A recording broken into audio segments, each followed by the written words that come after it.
seperti Mas Tony ya kayaknya gitu. Oh, saya saya kalau loyal sama suatu brand tertentu biasanya Iya, karena bisa ya.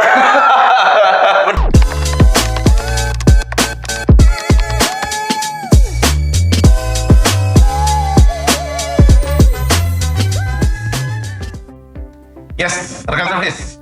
Sebagai seorang insan pemberi layanan, ya, ada istilah-istilah yang tentu saja familiar di benak dan juga telinga kita.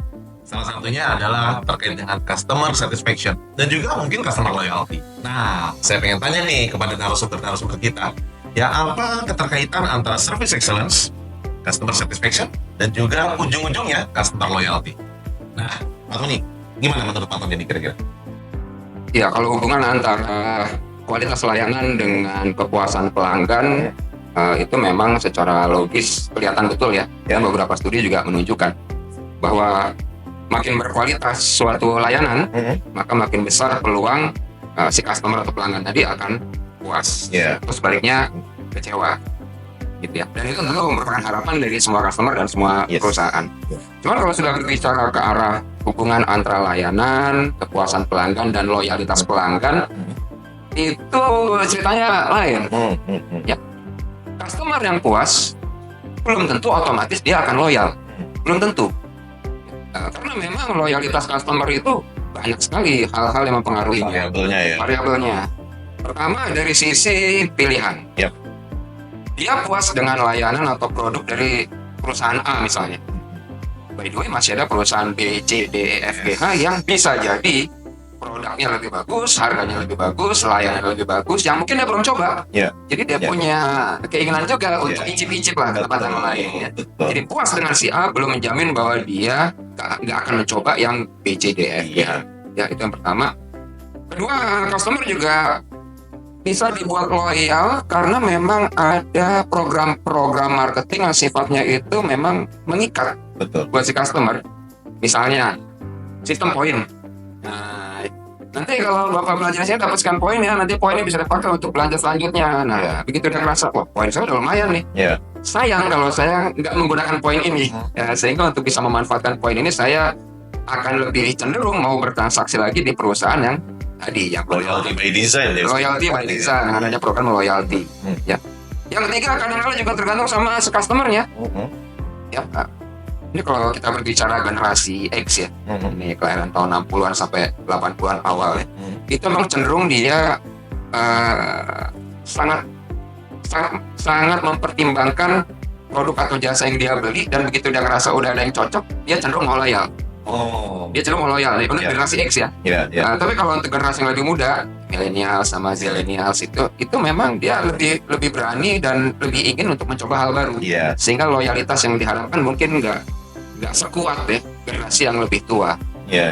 Itu kira-kira yang saya bisa jawab ya terkait dengan hubungan kepuasan dan loyalitas. Light banget jawabannya, betul. Apalagi kalau kita bicara Gen X ya, seperti Mas Tony ya kayaknya Gen X saya kalau loyal sama suatu brand tertentu biasanya karena bisa ya.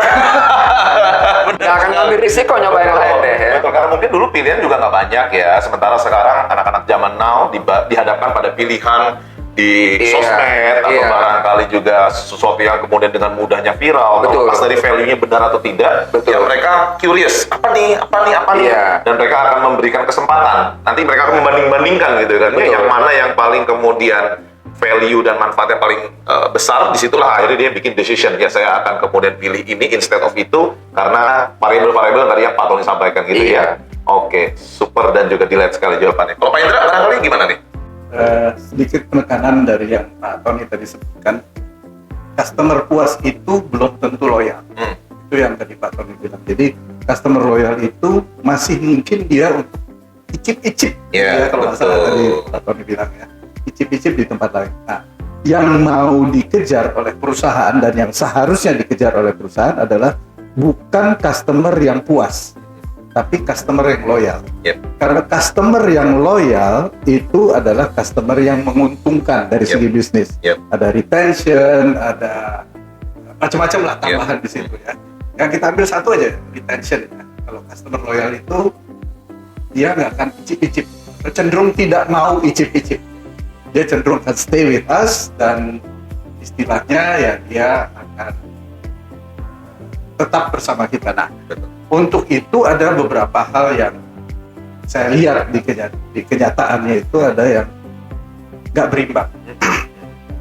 Jadi di pasar itu seringkali ditunjukkan bahwa untuk menghasilkan customer loyal itu kita mesti wow customer, ya, dengan layanan yang superlatif, ya, yang wah banyaklah cerita-ceritanya di perusahaan ini, customernya sampai nangis terharu lah dan sebagainya. Survei menunjukkan bahwa customer yang berada di dalam posisi itu 28%, kalau nggak salah ya, 28% dari customer yang berada dalam posisi yang sangat puas tadi itu akan cerita ke lebih dari 10 orang. Yes.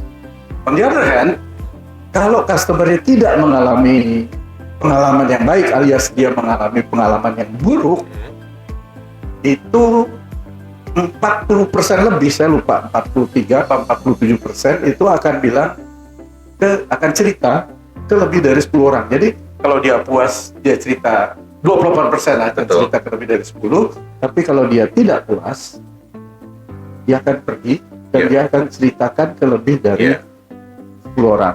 Jadi kalau dilihat bobotnya, jauh lebih besar risikonya customer untuk meninggalkan kita atau cerita tentang kita. Itu saya masukkan dalam kategori faktor-faktor disloyal. Yes. Kalau yang tadi membuat orang termehek-mehek dan seterusnya itu faktor loyal. Jadi jangan lupa pada saat kita mengejar customer yang terwaukan oleh kita jaga customer yang existing supaya dia nggak ngomong jelek tentang kita ke orang lain dan seterusnya. Karena survei menunjukkan jumlahnya lebih banyak. Kalau dia nggak puas, dia akan cerita ke lebih banyak orang dibandingkan dengan yang puas dan cerita ke banyak orang. Jadi please jangan lupa teman-teman dimanapun Anda berada, rekan-rekan servis, jaga existing customer. Karena potensi mereka untuk loyal dan potensi mereka untuk disloyal itu lebih besar yang disloyal. Jadi jaga baik-baik. Karena sekali kita kehilangan mereka, mereka akan cerita kemana-mana lebih banyak daripada yang puas. Betul. Wow, jadi secara statistik memang lebih kuat diceritakan pengalaman yang buruk dibandingkan yang baik ya. Cerita bagus itu menarik, tapi cerita buruk itu jauh lebih menarik. Kan saya udah bayar, wajar dong dapat ini. Kalau enggak, nah baru kan udah bayar, kok nggak dapet sih gitu kan ya.